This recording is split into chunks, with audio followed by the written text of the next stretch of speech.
Somebody's Mother, an emotional, inspirational poem by Mary Dow Brine. Let's begin with warming up exercises. Do unto others as you would have others do unto you. This is an axiom or quotation from the Bible. An axiom is a rule or a principle. So we have proverbs, axioms or quotations which are almost similar. Okay? And this means the one here, do unto others as you would have others do unto you, that you should treat others just as you would like them to treat you.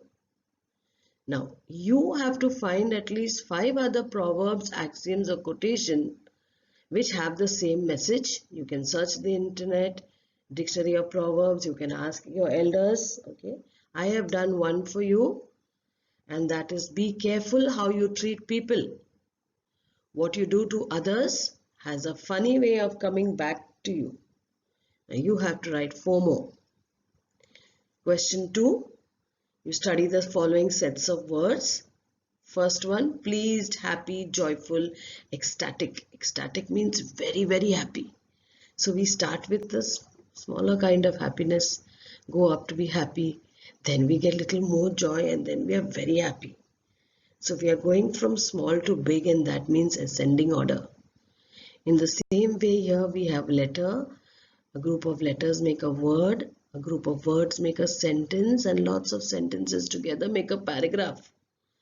So all these are in ascending order, each one showing a higher degree than the previous one. Now we have to arrange these which are given to you in ascending order. Okay, so the first one, we have an infant, then a youth, youth becoming an adult, and finally aged. Similarly, cool, cold, chill, freezing, and the other two. Okay. Prepare similar word change using the following idea. Okay. Now you can see here rain as an example. Starts with a drizzle, then a shower, then a torrent, and finally huge deluge. And here size, small, so we go tiny, miniature, and minute. So you have to prepare similar word chains in ascending order using the ideas given to you here. Somebody's Mother by Mary Dow Brine. The woman was old and ragged and grey, and bent with the chill of a winter's day. The streets were white with the recent snow, and the woman's feet with age were slow. At the crowded crossing she waited long, jostled aside by the careless throng of human beings who passed her by, unheeding the glance of her anxious eye. Down the street with laughter and shout, glad in the freedom of school let out, came happy boys like a flock of sheep, hailing the snow piled white and deep. Past the woman so old and grey, hastened the children on their way. None offered a helping hand to her, so weak and timid, afraid to stir, lest the carriage wheels or the horse's feet should trample her down in the slippery street. At last came out of the merry troop the gayest boy of all the group. He paused beside her and whispered low, I'll help you across if you wish to go. Her aged hand on his strong young arm she placed, and so without hurt or harm he guided the trembling feet along, proud that his own were firm and strong. Then back again to his friends he went, his young heart happy and well content. She's somebody's mother, boys, you know, for all she's aged and poor and slow. and someone, sometime, may lend a hand to help my mother. You understand? If ever she is old and poor and grey, and her own dear boy so far away. Somebody's mother bowed low her head in her home that night, and the prayer she said was, God be kind to that noble boy who is somebody's son and pride and joy.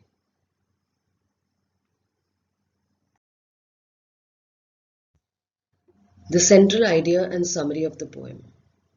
The poem highlights the importance of compassion, kindness, caring, and how each stranger is important in our lives and how we should help others so that even our loved ones are helped by others sometime, someday. The old woman, a poor woman wearing ragged clothes, having grey hair, was standing at a crossing to go out to the other side of the road. She was anxious, worried because there was snow, she could slip and fall. She was bent with age. She didn't want to be trampled by horse carriages. So she stood there hoping that someone would help her. But no one did. They passed her by, they jostled her, but no one cared for her. No one looked at her. No one helped her across. Soon children came out of school. They too passed the woman. They were happy that snow had fallen and they were so happy. And so they passed her by until one boy, who was the happiest of the lot, he came and helped her. He told her to hold his arm and he took her across the street. Later he came back to his friends and explained that one day his mother could be in a similar situation and then someone else might help her. At home that night, the old lady prayed for the boy who helped her cross the street. Her heart was overflowing with gratitude and pride. She prayed, God, be kind to him, for he is somebody's son. Now let's go through the poem, verse after verse. The woman was old and ragged and grey, and bent with the chill of a winter's day. The streets were white with a recent snow, and the woman's feet with age were slow. Woman was old, she was ragged, she didn't have good clothes, she had grey hair, and she was bent like so many old people are, and maybe she was bent more this day because it was very cold, it was winter, and it was, snow had just fallen, and the woman's feet they were slow. The woman herself was slow. Now, if you look at this line over here, they say the woman's feet were slow. It is not only the woman's feet, but also the whole woman who was slow. So whenever we have a part of something being used for a whole thing, like here, feet are used for the whole woman's whole body, we call that figure of speech synecdoche. The next verse, at a crowded crossing she waited long, jostled aside by the careless throng of human beings who passed her by, unheeding the glance of her anxious eye. She waited long. She was pushed aside by careless crowd of human beings who just passed her, unheeding or not paying attention to her anxious look, to how anxious she was. Okay, so here we can see crowded crossing. They sound the same, and whenever you have syllables or alphabets sounding the same, that figure of speech is alliteration. And here we have unheeding the glance of her anxious eye. Now, her eye was not anxious, the woman was anxious. So whenever we have the adjective being transferred to something else, now the adjective is being transferred from woman to I. That is called transferred epithet, an epithet meaning adjective.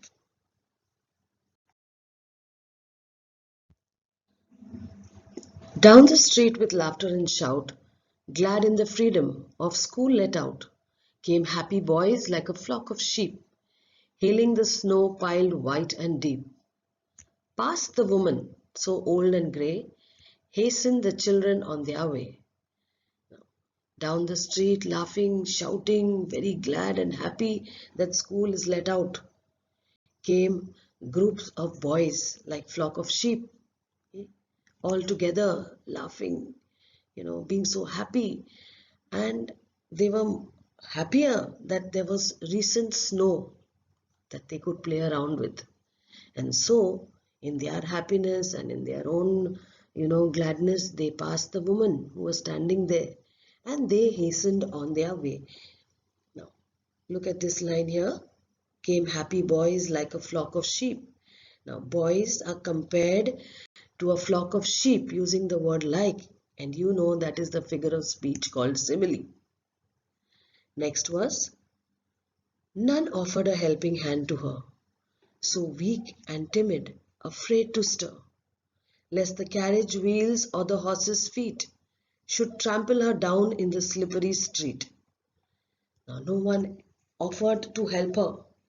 She was so weak, so afraid to move, so shy, trembling, because she was afraid that the carriage wheels or the horse's feet would go over her or she would fall in the slippery street.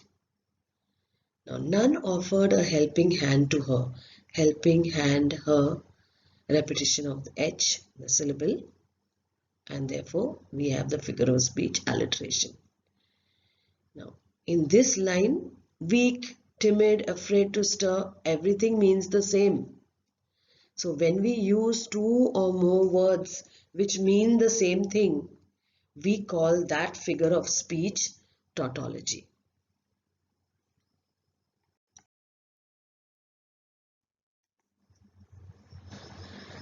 At last came out of the merry troop the gayest boy of all the group.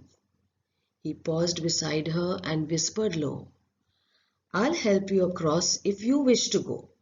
So at last, finally, after waiting for so long, out of the gay group, happy group of boys, the happiest of them came beside her and whispered in her ears, if you want to go across, I'll help you. Her aged hand on his strong young arm she placed, and so without hurt or harm, he guided the trembling feet along, proud that his own were firm and strong. Then back to his friends he went, his young heart happy and well content. So he put her old hand on his strong young arm, and without any problem, he guided her trembling feet and took her across the street. He was so proud that he could do this because he was strong. And after helping her, he runs back to his friends and he's so happy and satisfied that he has done a good job.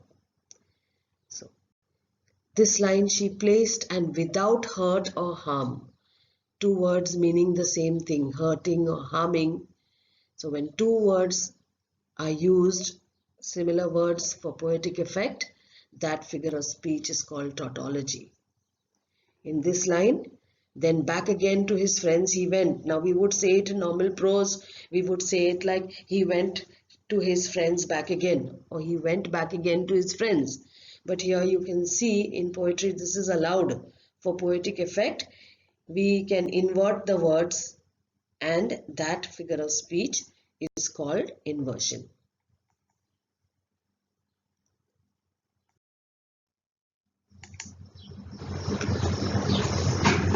She's somebody's mother, boys, for all she's aged and poor and slow.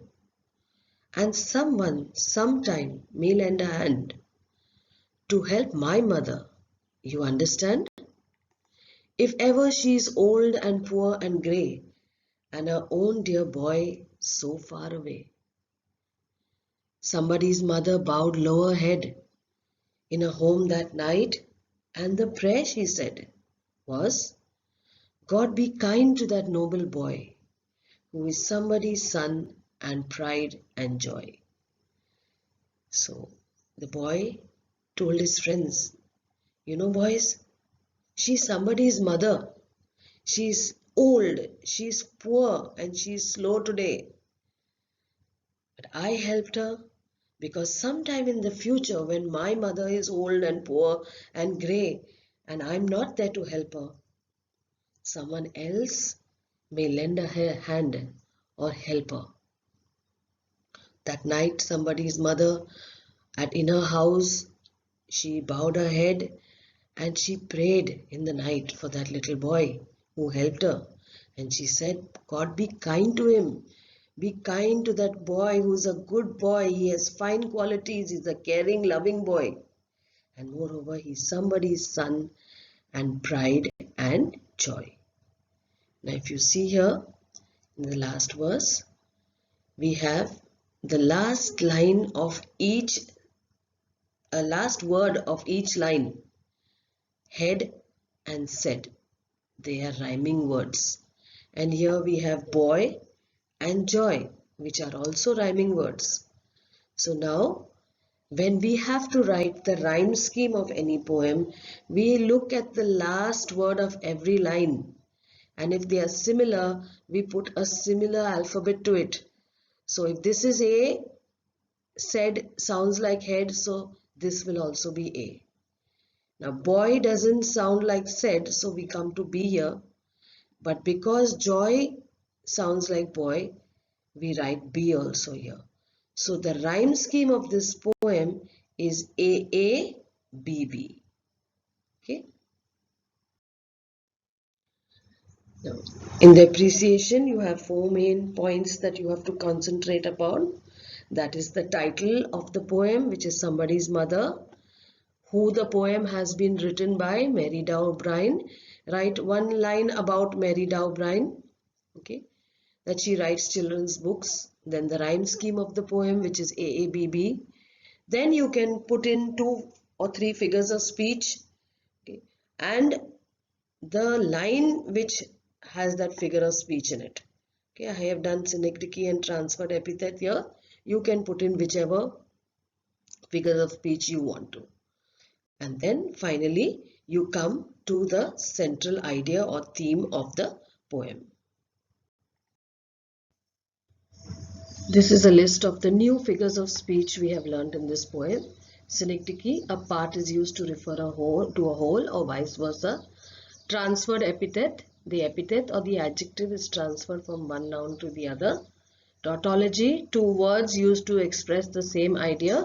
And inversion, the words are not in proper prose order. We begin with the English workshop. Question 1. Pick out lines from the poem that help create images of the following in our mind and write them in the table. The line which creates an image of the old woman is, the woman was old and ragged and grey. Similarly, snow piled white and deep gives you an image of the street, and like a flock of sheep, happy boys give you the image of school boys. 2 and 3 also have to be done. Write at least 5 rhymes from the poem. These are examples given below. You have to write your own.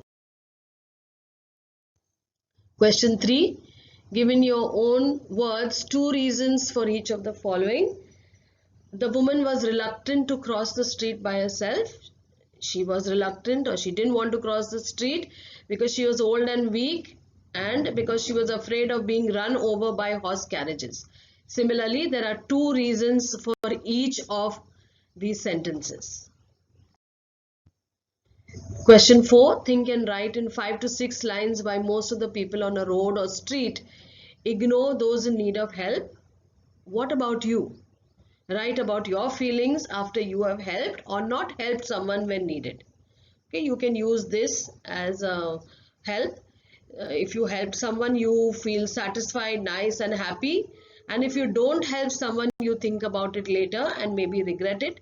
You may have some other thing that you want to write about, feeling that you want to write about. It has to be written in a small paragraph. Thank you. I hope you have understood the poem well.